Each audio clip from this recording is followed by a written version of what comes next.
Hey everybody, it's Darren from Drive Tesla Canada, and you're looking at a brand new 2021 Tesla Model 3.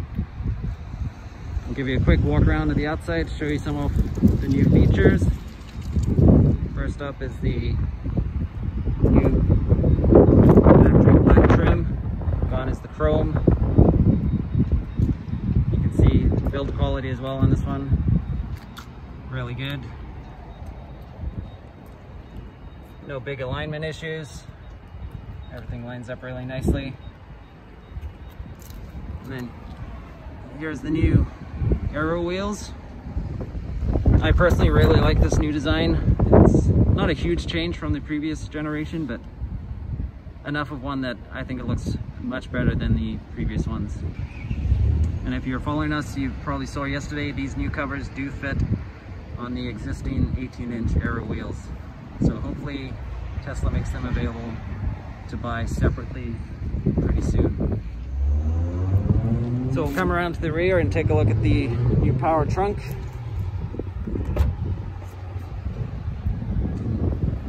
Don't know if that came through on the video, but it is really quiet, especially when you compare it to the aftermarket options. There's the power strut and the power cord or power cable going inside.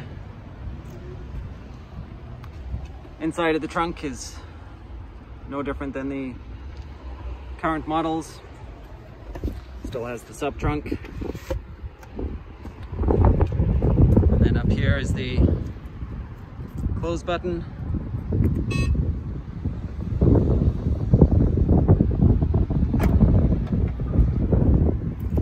Here's the tail lights, still the same. No amber turn signal just yet. Still the red turn signal.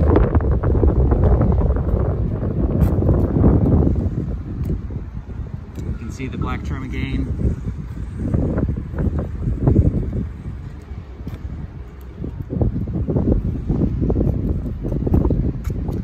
Here's the black side repeater cameras. No more Tesla logo, just solid black.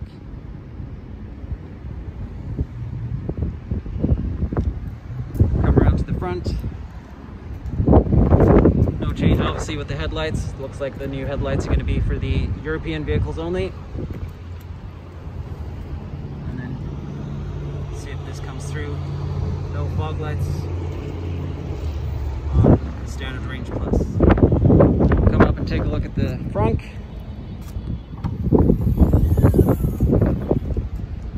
Obviously got the new front design, what they call the beaded basin. Slightly smaller than the older design, but the big thing is obviously the heat pump, which is somewhere behind there. Hopefully we'll get a chance to look at it soon, but I'm not going to do it today. But definitely noticed a difference in the sound, so when the heat was set to max. So hopefully we'll get to see the heat pump soon. Here's the new laminated, or some people like to call it, double pane window. It actually doesn't look that much thicker than the original ones, but you can clearly see there's two pieces there with the seal in the middle. There's a better shot right there. And then here's the new matte finishes for the window controls and the door exit button. Feels a lot better than the previous piano black finish. And the new, let's get a better shot there of the black door sill plates. Match what's on the Model Y these days. And here's the graphite finish seat controls. They actually don't feel that much different than the previous plastic ones, but they definitely do look a lot nicer. Okay, so here's the inside of the 2021 Model 3. And first up is the steering wheel. So as you've probably seen and heard, no evidence of it being heated just yet. Maybe it'll come later as a software update, but as of now, there's nothing that allows you to turn on a heated steering wheel. It does feel slightly different than the previous steering wheels, so maybe it's in there, but we'll have to wait and see. Also new on the steering wheel are these new metal scroll wheels.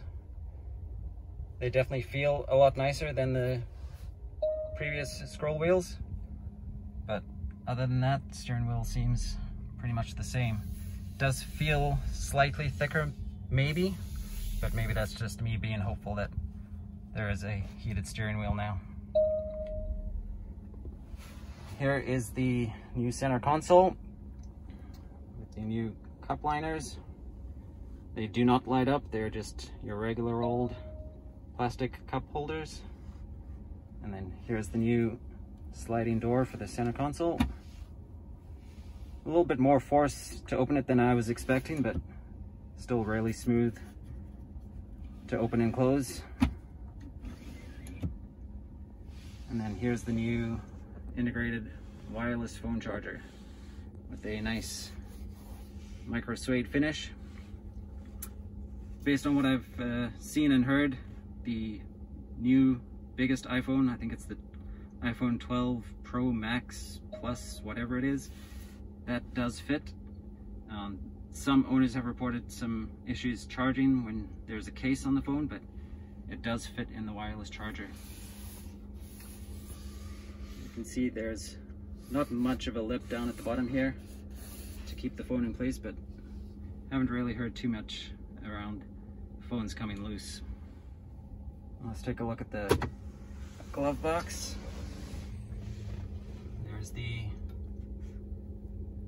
included USB 64 gigabyte drive.